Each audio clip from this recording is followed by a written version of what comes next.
Dito po, Correct.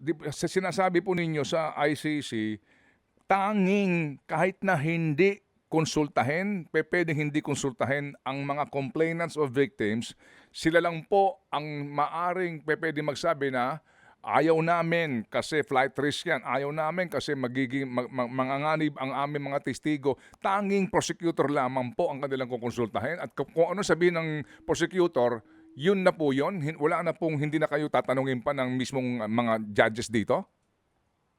Hindi naman, Ted, tingin ko, because the ICC can always ask the observation and comments of the victims. Yun nga lang, ang Mhm. nakalagay sa rules of procedure ng ICC, Rule 118, nakalagay, a request for interim release must be made in writing. The pre-trial chamber shall decide after having received observations in writing of the prosecutor uh, and the detained person. So, ibig sabihin, hingiin ng ICC yung opinion ng prosecutor. Kami, can we submit? Well, para sa akin, opinion ko lang ngayon. Mm. Yes, we will submit our observation. Bahalang ICC kung i-consider niya o hindi. Wala. Mm. So, hindi naman nakalagay specifically sa procedure.